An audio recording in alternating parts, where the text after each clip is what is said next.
Good to be here in Los Angeles, right? That's where we are, Los Angeles. I live in New York City. Sometimes people argue, what's the best city? I hate when people say they live in the best city. You know, a lot of people in New York think, we live in the greatest city. New York's the greatest city on earth. How can you say any city is the greatest city? Unless you've been to every single city, right? What do you know? Maybe there's a city somewhere in Indonesia where there's like 28 people. 26 of them are hot chicks that'll you for a nickel, you know? And the other two are dudes that give you nickels. Now, that's a good city, you know? You want to check that out before you go jumping to any greatest city on earth conclusions. That's all I'm saying. New York, man, that's a very in-your-face kind of place. I was on a train the other day in the subway, and this guy yells across the tracks. He just yells across the tracks. He goes, "Yo, Monica! Yo, Monica, yo, you got AIDS, yo!" And I thought, wow, that's how they tell you? That Michael Moore is right. We have the worst healthcare system.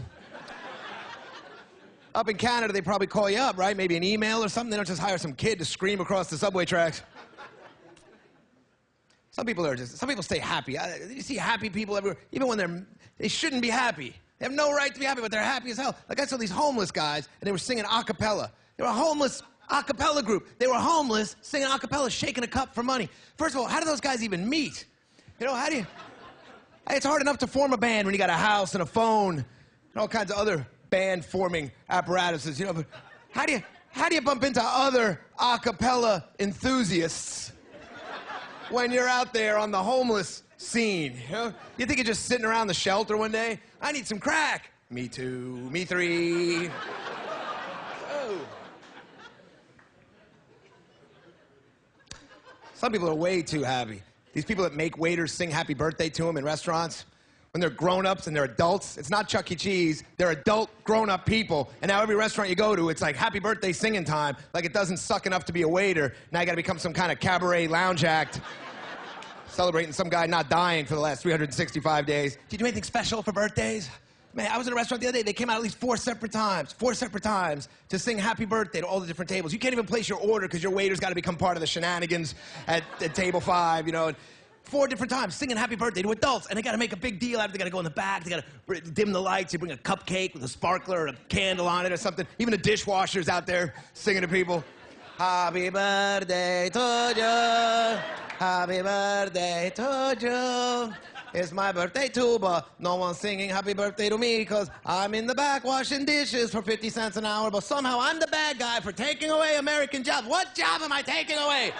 Who wants to wash a dish for 50 cents an hour? Okay, yes, arguably, all of us coming over like this collectively lowers the labor rates in the country. We could debate it on those merits, but no, you're taking my job, you're taking my job, you're taking my job. What kind of ignorant is that? You're taking your job. You have to ask yourself, are you willing to pay the increased cost of paying a prevailing wage for some slob to stand back there washing dishes? No, you're not willing to pay the increased cost. You want the cheap labor, but then you want to complain about people taking the jobs. If you really want to stem the tide of illegal immigration, why don't you penalize the employers who hire us? Oh, because that will be politically unpopular. How old are you now? Now, Tiger Woods just got out of rehab, I guess, for being like a sex addict or like a dude. And